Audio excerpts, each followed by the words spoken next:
मधून आपला आधुनिक भारत कसा घडला आणि त्यात आपल्या महाराष्ट्राची भूमिका किती महत्वाची होती हे आज आपण पाहणार आहोत. पण मुळात प्रश्न हा आहे की एखादं राष्ट्र नेमकं कसं घडतं? आंदोलनातून, सुधारणेतून की क्रांतीतून? हा प्रश्न खूप मोठा आहे नाही का? याचं उत्तर असे एका शब्दात देता येणार नाही. पण हो, याच प्रश्नाच्या उत्तराचा माग आपण आज भारताच्या आणि विशेषतः महाराष्ट्राच्या इतिहासात घेणार आहोत. चला तर मग सुरुवात करूया आपल्या प्रवासाच्या पहिल्या टप्प्यापासून. राजकीय स्वातंत्र्याआधी समाजाला आतून बदलणं किती गरजेचं होतं आणि त्यासाठी कसा संघर्ष झाला यावर आपण आधी लक्ष केंद्रित करूया. आणि इथेच आपल्याला दिसतो एक मोठा वैचारिक संघर्ष. 1886 सालची गोष्ट आहे. गोपाळ गणेश आगरकर आणि बाळ गंगाधर टिळक या दोन दिग्गजांमध्ये एक मूलभूत वाद झाला. आगरकरांचं म्हणणं होतं की आधी समाज सुधारायला हवा, तर टिळकांचा आग्रह होता की आधी राजकीय स्वातंत्र्य मिळवायला हवं. या एका वैचारिक मतभेदाने भारताच्या स्वातंत्र्य चळवळीची पुढची दिशा ठरवली आणि त्याचे पडसाद आपल्याला आजही जाणवतात. इष्ट असेल ते बोलणार आणि साध्य असेल ते करणार. हे फक्त एक वाक्य नाहीये, हा त्या काळातल्या समाजसुधारकांचा दृढ निश्चय होता. आगरकरांनी त्यांच्या सुधारक वृत्तपत्राचं हेच ब्रीदवाक्य ठेवलं होतं आणि यातूनच त्यांचा रोखठोक आणि व्यवहारवादी दृष्टिकोन लोकांपर्यंत पोचला. सामाजिक सुधारणांची ही एक साखळीच होती. जणू काही याची सुरुवात झाली 1848 मध्ये, जेव्हा महात्मा फुलेंनी मुलींसाठी पहिली शाळा सुरू केली. त्यातूनच प्रेरणा घेऊन 1873 मध्ये सत्यशोधक समाजाची स्थापना झाली. मग पुढे 1899 मध्ये महर्षी कर्वेंनी विधवा महिलांसाठी आश्रम सुरू केला आणि 1927 साली डॉक्टर आंबेडकरांनी महाडच्या सत्याग्रहातून पाण्याच्या हक्कासाठी ऐतिहासिक लढा दिला. म्हणजे बघा, जवळपास 75 वर्षांची ही प्रगतीची एक अखंड यात्रा होती. आणि ही बदलाची चळवळ किती व्यापक होती हे बघा. एका बाजूला शाहू महाराजांनी आरक्षणाचा पाया घातला, तर दुसऱ्या बाजूला पंडिता रमाबाईंनी महिलांच्या शिक्षणासाठी काम केलं. कर्मवीर भाऊराव पाटलांनी रयत शिक्षण संस्थेच्या माध्यमातून शिक्षण खेडोपाडी पोचवलं, तर पंजाबराव देशमुखांनी मंदिर प्रवेशासाठी लढा दिला. म्हणजे एकाच वेळी अनेक नेते समाजाच्या वेगवेगळ्या समस्यांवर काम करत होते. जरा विचार करा, एका समाजसुधारकाला त्याच्या जिवंतपणी स्वतःची प्रेतयात्रा पाहावी लागली असेल?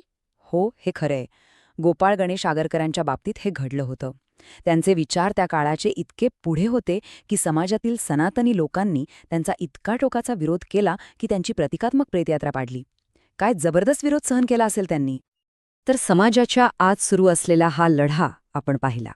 आता वळूया बाहेरच्या शत्रूविरुद्धच्या लढ्याकडे, म्हणजेच ब्रिटिशांविरुद्धच्या स्वातंत्र्य संग्रामाकडे. 1857चा उठाव हा तर स्वातंत्र्य लढ्यातला एक महत्त्वाचा माइलस्टोन होता आणि त्याची मुख्य केंद्र होती झान्सी, मीरठ, कानपूर आणि लखनौ. याच उठावानंतर एका संघटित राष्ट्रीय चळवळीची गरज सगळ्यांना जाणवू लागली. आता ही लढाई लढायची कशी?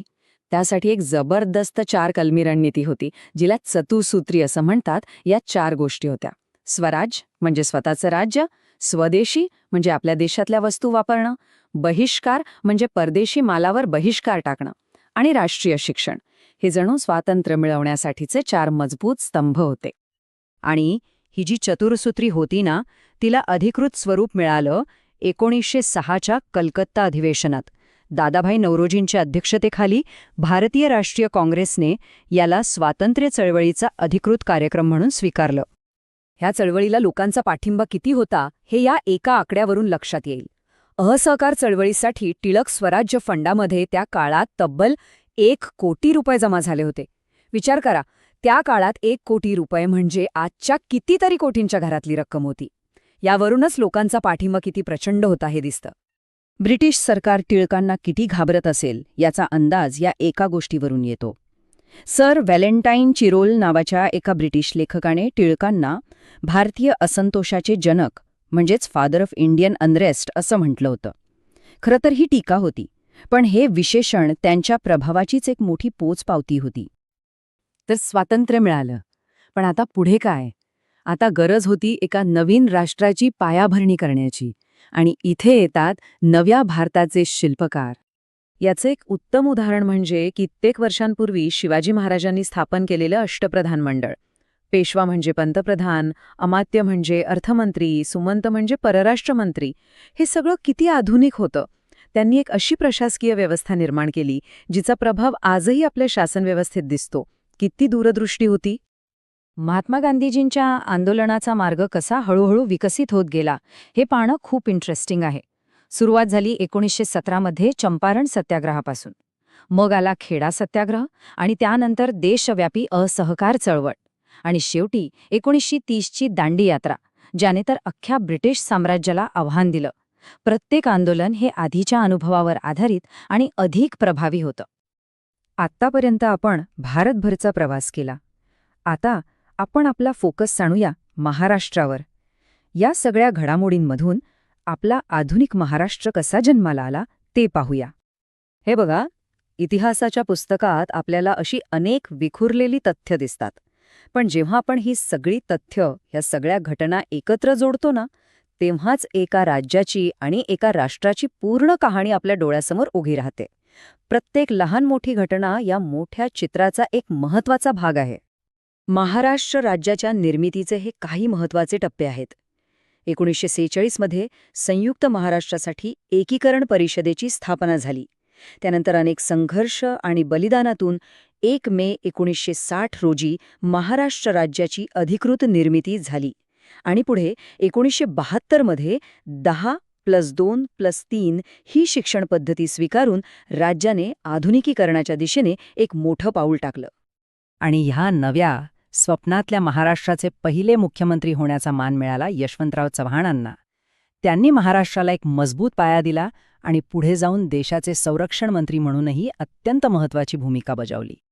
तर मग सामाजिक न्याय, स्वातंत्र्य आणि अस्मितेसाठीचा हा जो लढा होता, तो आपल्या पूर्वजांचा भूतकाळ होता.